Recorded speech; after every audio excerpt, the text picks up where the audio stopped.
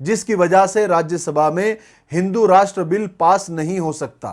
لیکن یاد رکھے 2022 میں بی جے پی کے پاس 2/3 ممبر راجیہ سبھا میں ہو جائیں گے، یہ ان کا ٹارگٹ ہے۔ تیسری شرط یہ ہے کہ ہندوستان کے 29 اسمبلیوں میں سے کم از کم 15 اسمبلیوں میں اس بل کو پاس کرنا پڑے گا، اور اس وقت بی جے پی کے پاس 15 اسمبلیاں یعنی 15 اسٹیٹ موجود ہے، اس لیے یہ شرط بھی ان کے لیے ممکن ہے۔ چوتھی شرط یہ ہے کہ تینوں جگہ سے یہ بل پاس ہونے کے بعد، یعنی لوک سبھا سے، راجیہ سبھا سے اور 15 اسمبلیوں سے اگر یہ بل پاس ہو گیا تو پھر یہ صدر کے پاس بل جائے گا، اور اگر صدر ہند نے اس بل پر دستخط کر دیے تو یہ بل پاس ہو جائے گا۔ اور یاد رکھے خدا نہ خواستہ یہ حکومت دوبارہ 2019 میں آ گئی اور انہوں نے دوبارہ حکومت بنا لی تو راجیہ سبھا میں بھی ان کے 2/3 ایم پی آ جائیں گے، پھر انہیں اس ملک کو ہندو راشٹر بنانے سے کوئی نہیں روک سکتا۔ پھر اس کے بعد یہ ملک جمہوری ملک نہیں رہے گا بلکہ ہندو راشٹر بن جائے گا، نہ الیکشن ہوں گے نہ سیاست میں کوئی آ سکتا۔ اس لیے بی جے پی کے ایم پی بار بار یہ بیان دے رہے ہیں کہ 2019 کا الیکشن یہ آخری الیکشن ہوگا، اس کے بعد کوئی الیکشن نہیں ہوگا۔ محترم حضرات، 2019 کا الیکشن مسلمانوں کے لیے بہت بڑی آزمائش کا الیکشن ہے، اس لیے علماء، دانشوران اور سیکولر غیر مسلم بھائی بھی سخت تشویش میں مبتلا ہے۔ اس لیے سارے مسلک کے علماء بڑے درد کے ساتھ بار بار یہ اپیل کر رہے ہیں، اور ہم بھی بار بار یہ بول رہے ہیں کہ اس الیکشن میں کسی بھی قسم کی غفلت نہ برتے۔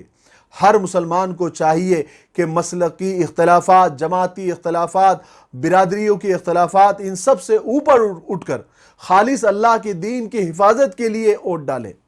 ہر ایک اپنے پڑوسیوں کو، خاندان والوں کو اس طرف متوجہ کریں کہ کوئی ووٹ ڈالے بغیر نہ رہیں۔ مسلمانوں کے لیے ضروری ہے کہ وہ کم سے کم اس الیکشن میں 100% ووٹ ڈالے اور اپنے ووٹوں کو تقسیم کیے بغیر متحد ہو کر ووٹ ڈالے۔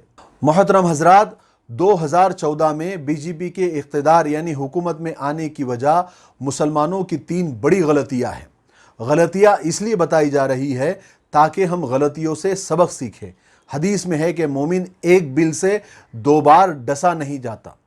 سب سے پہلی اور بڑی غلطی 2014 میں 50% مسلمانوں کے نام ووٹر لیسٹ میں تھے ہی نہیں، اور مسلمانوں نے کما حق کہو کوشش بھی نہیں کی کہ اپنے نام ووٹر لیسٹ میں درج کرائے۔ یہ سب سے بڑی غلطی۔ اور دوسری بڑی غلطی، ان 50% لوگوں نے بھی 100% ووٹنگ نہیں کی۔ جن کے نام ووٹر لیسٹ میں تھے انہوں نے بھی صحیح ووٹنگ نہیں کی، کہیں 40% تو کہیں 30%، 50% بھی ووٹنگ ڈھنگ سے نہیں ہو سکی۔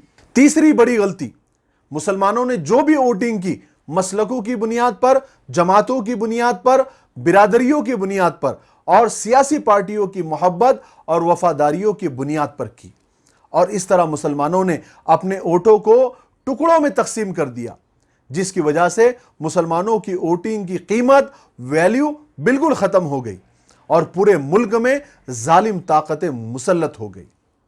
یاد رکھے خدا نہ خواستہ اس بار مسلمانوں نے یہی غلطیاں دوبارہ دہرائی اور ظالم طاقتیں دوبارہ اقتدار میں آ گئی، پھر ہمیں تعجب نہیں ہونا چاہیے جب ہم پر طرح طرح کے ظلم ڈھائے جانے لگیں گے۔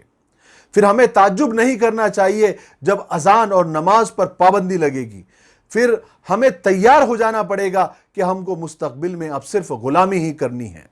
اللہ نہ کرے، اللہ ہم سب کی حفاظت فرمائے۔ میرے بھائیوں، ہاتھ جوڑ کر آپ سے گزارش ہے، اللہ کے لیے، اللہ کے دین اور اللہ کے گھروں کے حفاظت کے لیے اور اپنی بہن بیٹیوں کی عزت و عصمت کی حفاظت کے لیے اس بار 100% ووٹنگ کریں۔ اس بار خود بھی نہ بکے، کسی کو بکنے بھی نہ دے، اور اس بار کسی بکے ہوئے سیاستداں کی وفاداری میں ووٹ بھی نہ ڈالے۔ اس بار کسی بچولیے کی بات بھی نہ مانے۔ آخری لمحے تک انتظار کریں، اپنی عقل لڑائے، اپنی دانشمندی سے کام لے، حالات کو دیکھیں، معلومات لے، خود معائنہ کرے اور اپنے اپنے علاقوں میں جو بھی سیکولر پارٹی ہے یا جو بھی امیدوار ہے جو فرقہ پرستوں سے لوہا لے رہا ہے اور فرقہ پرست پارٹی کو ہرانے کی پوزیشن میں ہے، اس کی ہوا بہت مضبوط ہے، اسی کو مزید متحد ہو کر مزید اس کو طاقت دے اور اسی کو جتانے میں جی جان لگا دے۔ انشاءاللہ ہمارا اتحاد، ہماری سیاسی سوجھ بوجھ ظالم طاقتوں کو زیر کرے گی، اور خوب دعائیں بھی کریں، استغفار بھی کریں کہ اللہ تبارک و تعالی ہمیں ظالم حکومت سے اور ظالموں کے ظلم سے ہم سب کی حفاظت فرمائیں۔ السلام علیکم ورحمۃ اللہ وبرکاتہ۔